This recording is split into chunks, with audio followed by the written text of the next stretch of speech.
Good afternoon. Welcome back to another episode of Broadband Heroes. We are excited to talk today about how the heck does the internet work? We've got some really smart heroes and people here today that can help educate us. Let's start with some introductions before we get into it.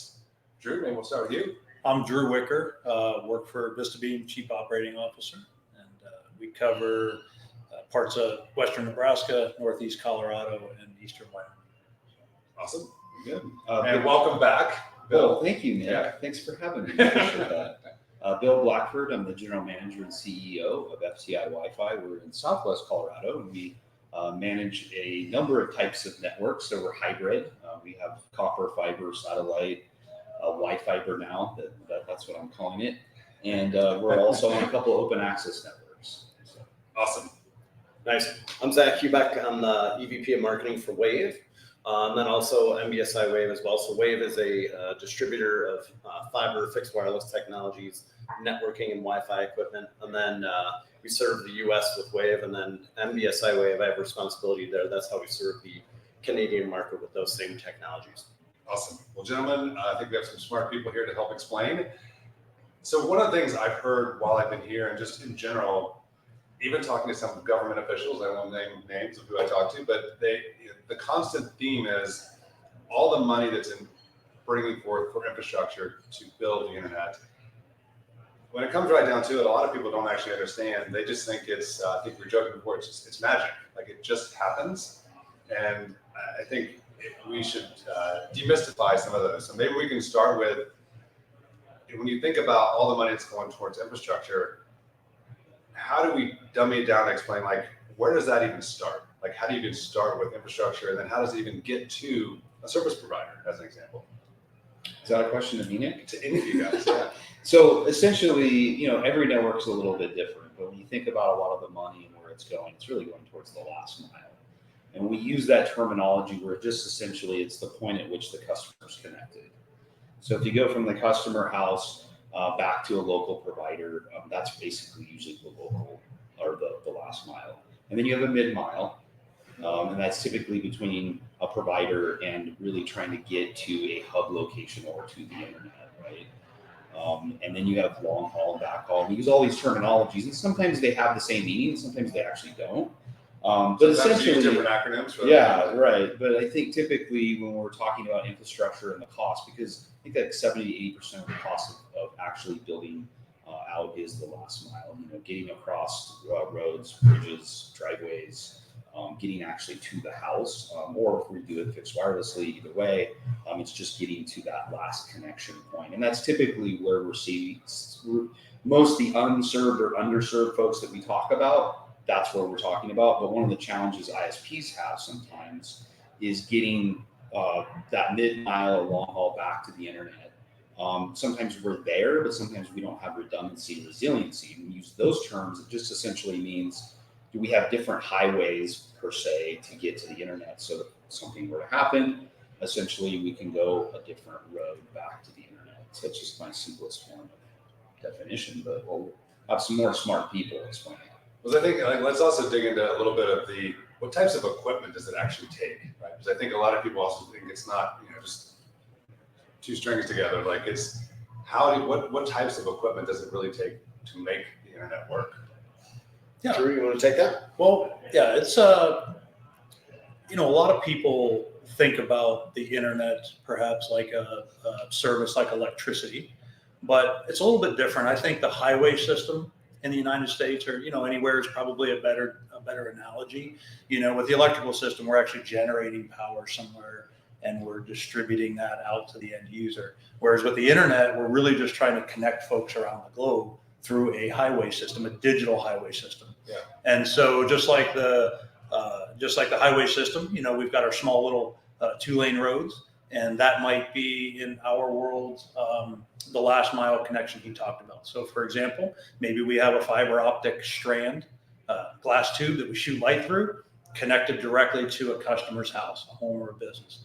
Perhaps we've got a wireless connection, not a Wi-Fi connection like you'd have in your home or your office, but a fixed wireless connection, a radio on the house connected to a radio on a tower. So let's just stop there for just because I think that there are obviously we throw around these terms very casually because we're in the business.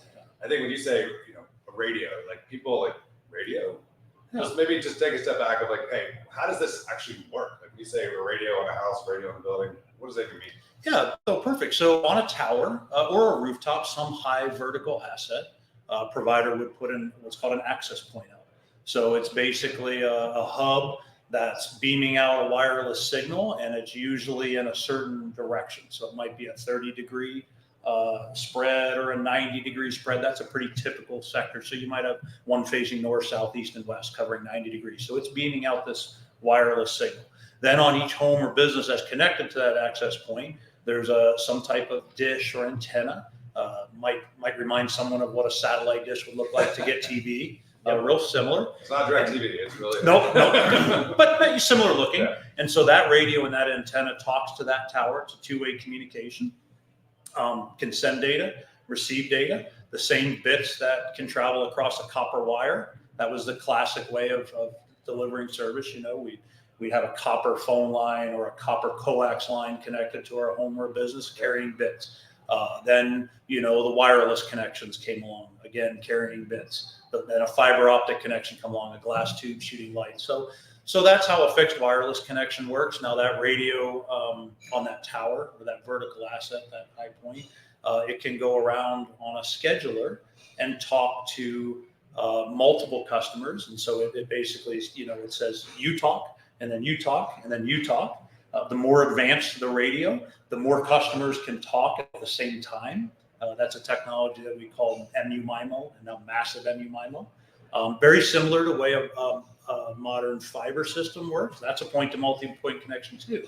So even though there's a fiber running to each home, there's a scheduler and a mechanism within the fiber node, called an OLT, optical light terminal. A lot of fancy names, but we're broadband. We're just full of acronyms, right? Yeah. So it's just basically a switch that is communicating with multiple customers throughout the town or throughout the service area, connected to a single port on that. So when we deal with a lot of these equipment, though, who's owning the different pieces of equipment? Because we're throwing, you've got the towers, you've got pieces, where do they get the equipment, and who's even owning it? Sure. So typically, there's many players in the channel, and I think we should take a moment to talk that through. So you have manufacturers who are manufacturing these wares, the fiber optic cable, buying the glass, making it into a fiber optic solution. You have manufacturers that are manufacturing the fixed wireless access radios that Drew was talking about, the point-to-point and the point-to-multi-point radios. And then you have other manufacturers who are manufacturing those indoor routers. So you got the manufacturers with all those toys. Yeah. We Wave and MBSI Wave are the distributor, who are the logistical folks who buy it from the manufacturer, put it on the shelves, have it ready for when the Bills and the Drews of the world say, hey, we want to light up this town, this region, this school district with broadband connectivity and Wi-Fi. So then the distributor sells to a service provider like these fine gentlemen. Then they own that equipment and they deploy it on these assets, and they've got to get permits to have right of way to dig and trench fiber. They have to get permission to potentially put a tower on some private land that a farmer may own, so they can then put radios up there. Someone may own the tower, and then Drew or Bill might go to them and say, hey, I want to lease some space on your tower because I want to put a radio there that connects to this fiber that then will shoot to these homes in this area. And they own that equipment, and then they charge on a per month basis, a fee per residential or business, a fee to bring that connectivity to that. It's a long ecosystem. It is indeed. Yeah, that's an interesting question you ask about who owns it, because there's several different successful models, because there's really two parts to delivering internet service. There's the physical infrastructure.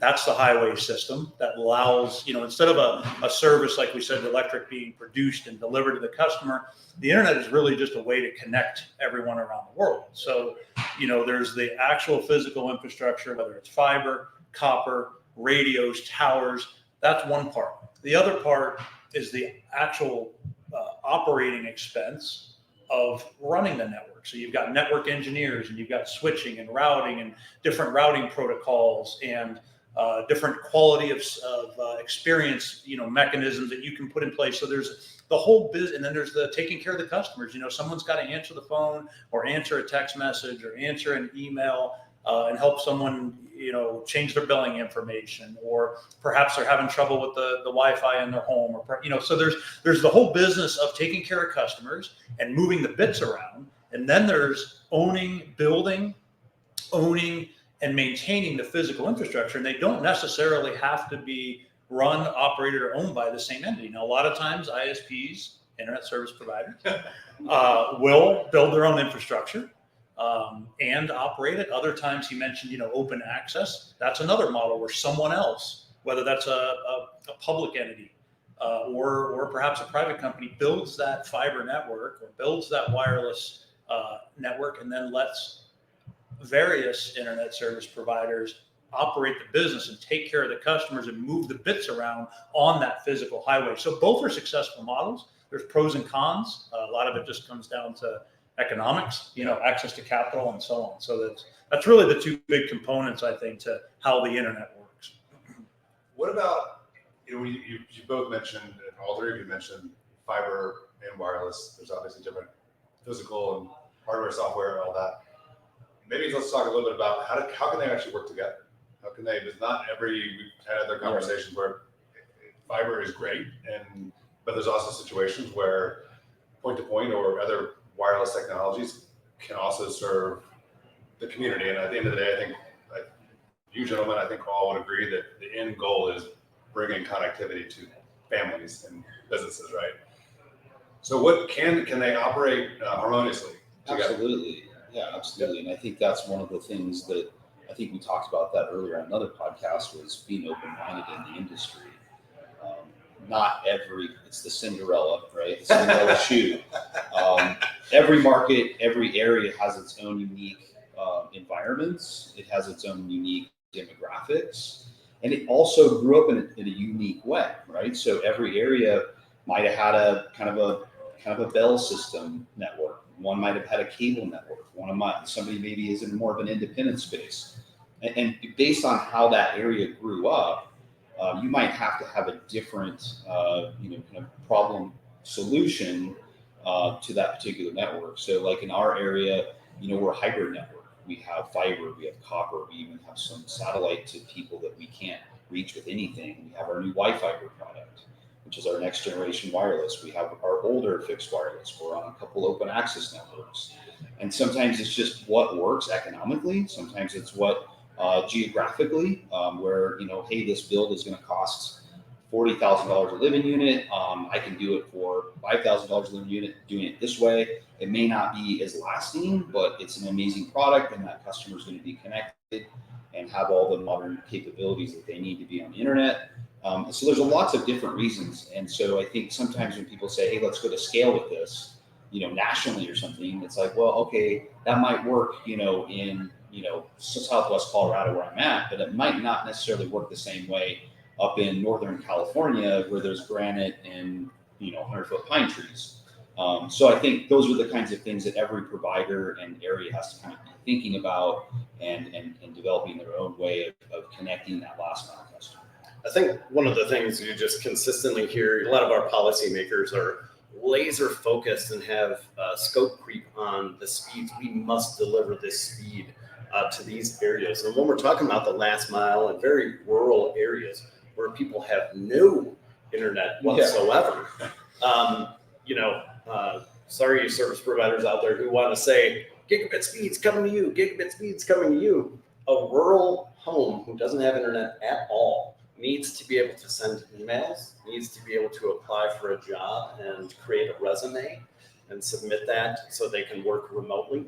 And they don't need gigabit to every home, but I think a lot of policymakers, we have to have symmetrical 100 meg up, 100 meg down. Anything less than that is not served. And they're considering all of those things. And really, these guys make that happen where we're just trying to connect every single person. That is the goal. That is the mission. And you need a lot of different tools in the tool belt. It's not just one solution. So can fiber and fixed wireless and satellite work harmoniously together, you're damn right they can. So who decides though? I mean, if Zach, you said you've got the manufacturer, you have obviously distribution, you have the ISP, you have all this chain and ecosystem, but who should be involved in deciding what is the architecture? Like, what are those pieces, right? Whether it be satellite, fiber, or like, right? Is it the ultimate responsibility of the ISP? Are they totally accountable? Do they rely on distribution? Do they rely on the vendor, like the manufacturer? Like, who should be involved in helping determine the best solution? I think that's an easy question. I think the customer should decide that. But they don't So- know that. Like the average. Well, person- they don't, but what I mean by that is we're just like we have a hybrid network. So we've got some satellite, we've got fixed wireless, legacy fixed wireless, next generation fixed wireless, which has speeds of 2 gig by 2 gig, 8 millisecond latency, and fiber optic to the premise. And so I'm pretty technology agnostic. I'm not really passionate. And you hear a lot of passion in this industry for fiber or for fixed wireless or whatever, folks will have this passion for a certain technology. I really don't have a passion for a technology. I have a passion for delivering exceptional service to customers and meeting their needs and empowering our communities. In fact, that's one of our company values is we empower our communities. And so there's economic constraints and there's technological constraints to the different technologies. So building fiber, I love fiber.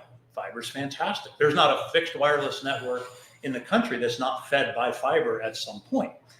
So their fixed wireless doesn't let's exist pause on its there own. for a second, because I think that is a misconception too. I think when people say wireless, that throughout the highway, right, you have to get back somewhere to Yep. either data center, you have to somewhere you have to connect. So maybe just take 2 seconds to explain how that actually, like, if you have a point-to-point wireless on a tower or whatever, how is it actually fed? So it's usually either fed by fiber or backhauled with microwave to somewhere that has fiber. And that's that simple, right? So to Drew's point, he makes a lot of exceptional points. I think the biggest one that he said about the customer is so true, which is, you're right, they may not know, but what you do know about your customers is, we hear a lot from the industry, hey, there's going to be, the metaverse and robots, and yes, there will be, right? Yep. But I serve areas with farmers who are excited. I hooked up one the other day who was on a 3 meg DSL circuit, and he couldn't do anything.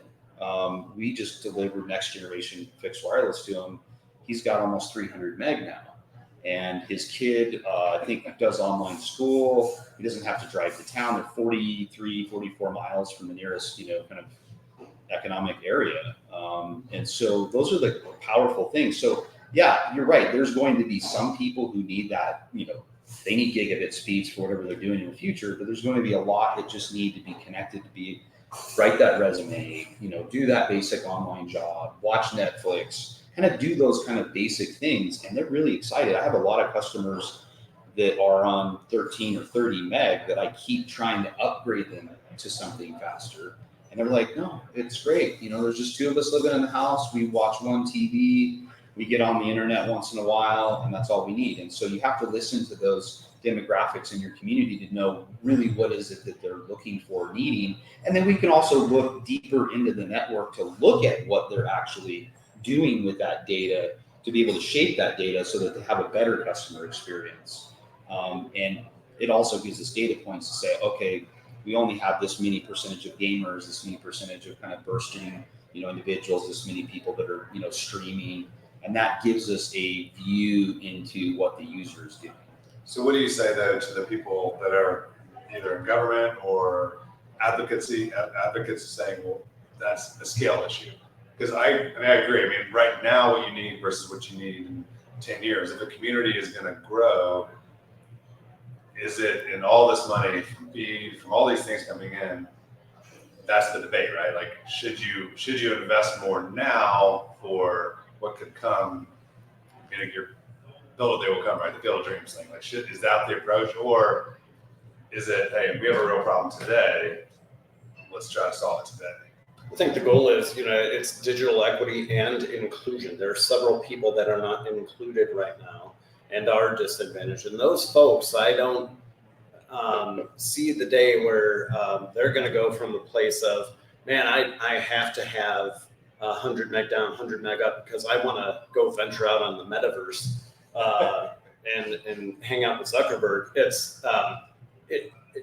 I don't see that day. So the goal and the mission today, America is far behind many countries that have better, strong internet access for all businesses and residents, and they don't have this big of a challenge that we have.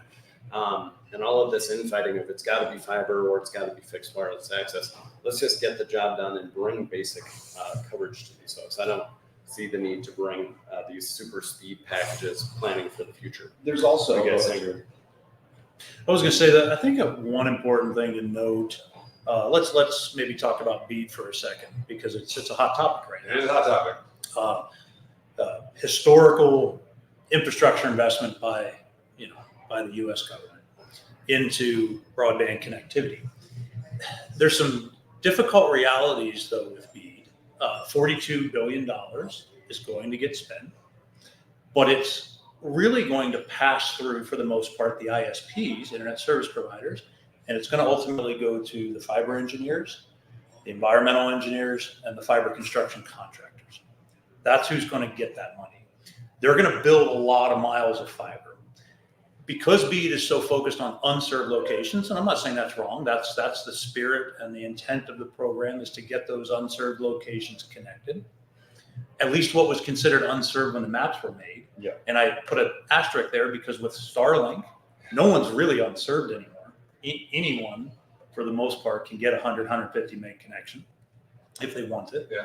If they want to pay the, if they can pay for it and they want to install it themselves, and but the affordability is kind of key. Right. But that price is coming down. I mean, we've seen that price come from 120 down to 90 and even lower in some of our service areas. But anyway, so this money is going to pass through the ISPs and it's going to go to these, and this infrastructure is going to get built. But the reality for ISPs is if we're focused only on these extremely rural, unserved locations, take, for example, Western Nebraska, through the different state programs like the Capital Projects Fund and other various CAF2 and RDOF and these other state programs, there's very, very few truly unserved, unfunded by some other grant locations left in Western Nebraska. And the ones that are left we're looking at a scenario, very real scenario, building 50, 60 miles of fiber at $40, $50, $60,000 a mile, all in cost of construction, to pass 20 homes who may or may not buy your service. So for an ISP, the only real business case is in customers. Building fiber doesn't make an ISP money. It makes a fiber contractor, a construction company money, and it makes an engineer designing. We don't make any money. We can't build a business case around building that fiber. So, what we have to do is look at, what is the best way to connect these people? And that's why I think folks like us are just agnostic to technology. Well, I don't have anything against any of them. They all have pros and cons. They all connect people. They all move bits across the internet. Like he said, wireless connection comes back to a fiber connection. All of our traffic goes to the World Wide Web or the internet in Denver. So no matter where we're at, up in the Rocky Mountains in Colorado, it might be Jackson County and Walden. It might be on the outskirts of Laramie. It might be in, Northwest Nebraska. All that traffic, whether the fiber runs straight to the home or the wireless radio runs to that, all comes back to fiber circuits, which all run just down the street to a data center. And that's where they hit the internet, or the internet exchange. A lot of the big servers out there, Amazon and Hulu and Netflix and Google, they have servers scattered around in data centers in the major cities of the United States. So a lot of that traffic never leaves the data center. It goes right to those servers, right in that internet exchange. So I think ultimately the ISPs have to decide what's the best technology.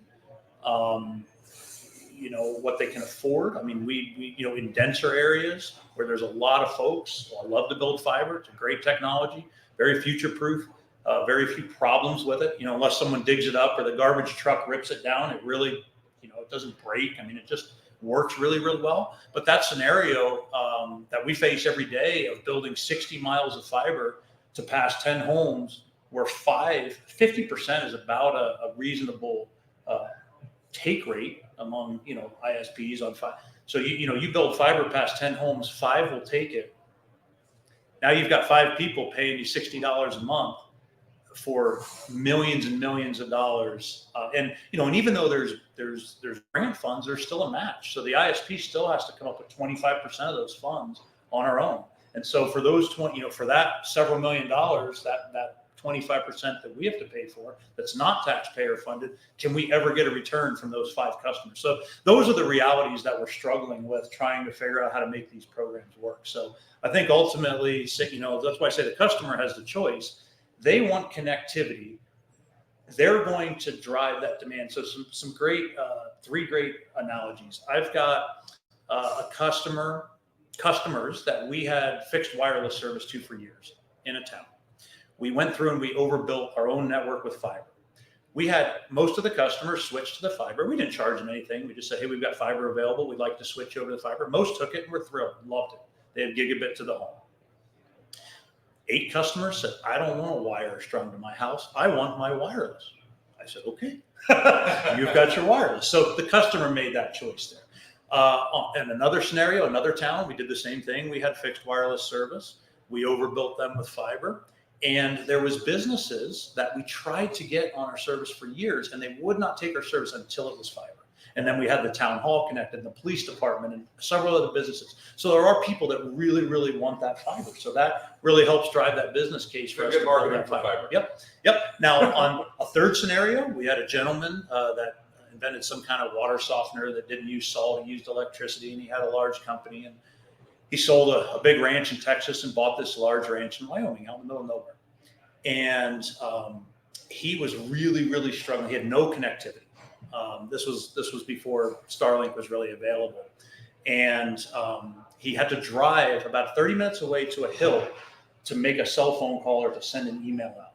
And so he contacted us. We went out there, found a hilltop, set up a little portable tower, put solar panels out there and a little wind turbine, shot a signal from over here down to his ranch. When we hooked that service up, he literally jumped up and hugged the installer after he was so excited to have the service.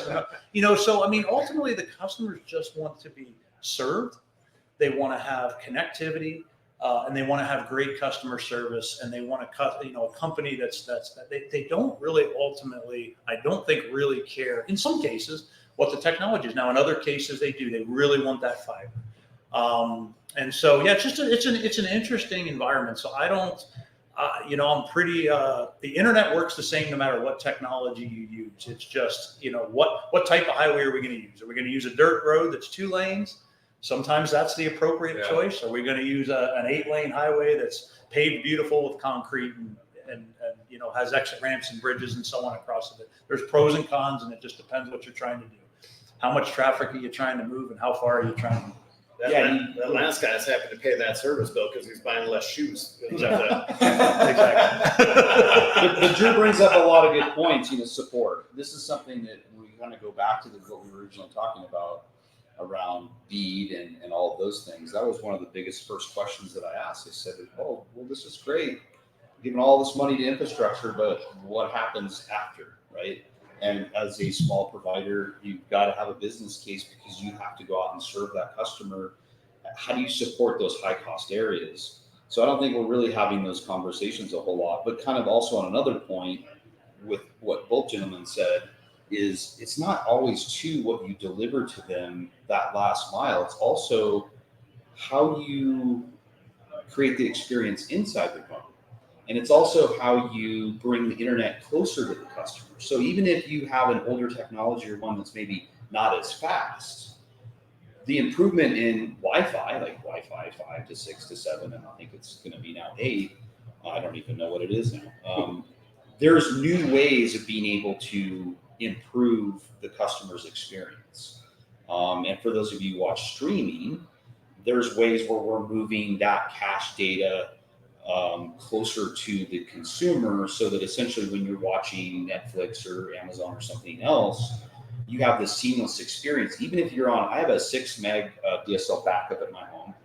along with our Wi-Fi or next generation wireless. And our radio went down one day, and so I switched over to the DSL network. And I can stream videos. Where if you go back about 10 years ago, 5 or 6 meg was about the max for one high definition streaming device.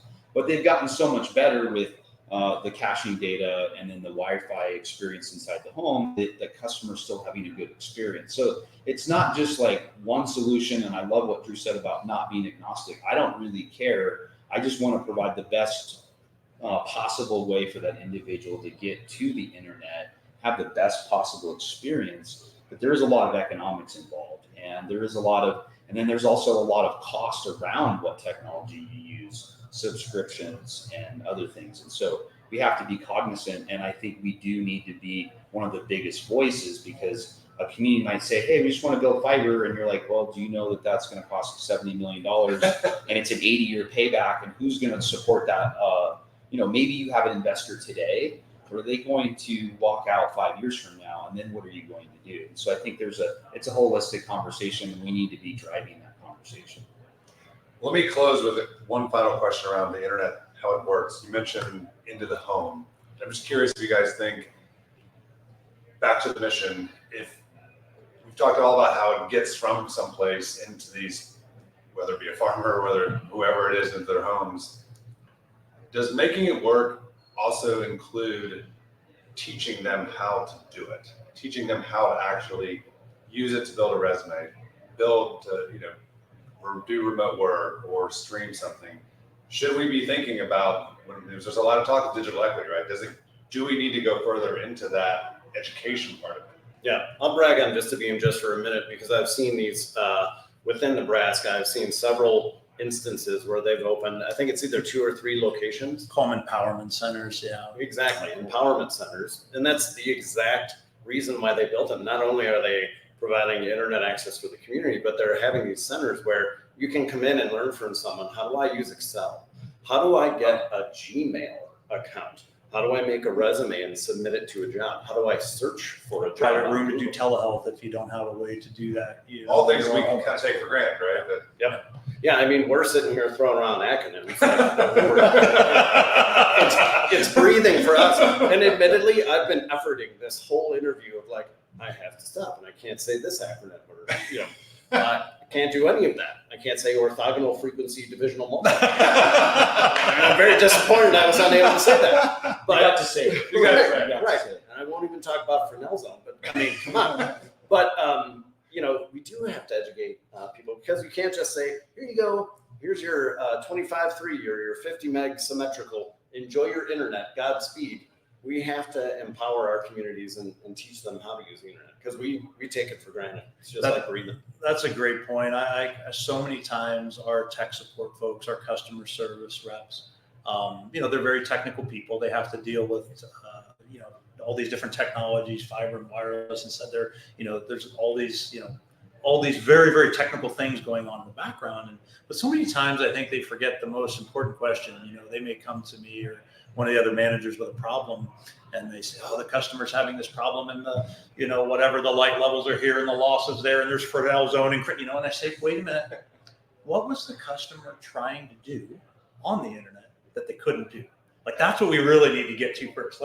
That's all they care about. They got on their computer, their iPad, and they tried to do something. Yeah. And that didn't work the way they needed it to work, or that experience wasn't good. And so, there is a lot of education involved.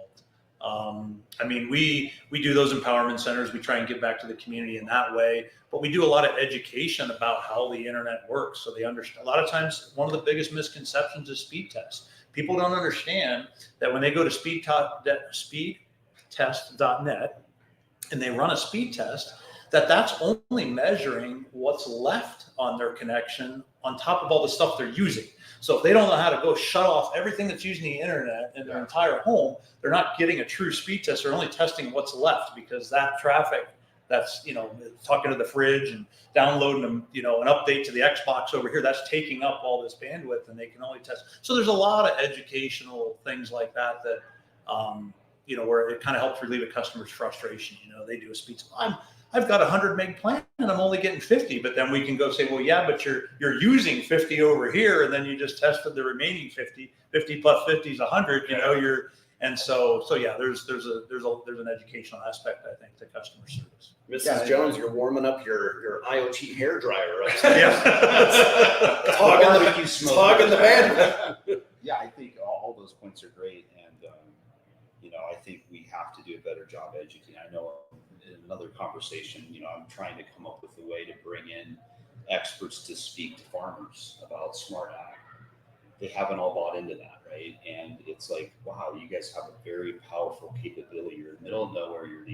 Have these large scale farming operations, and you have the ability to really create a lot of efficiencies, but you don't know how to use it.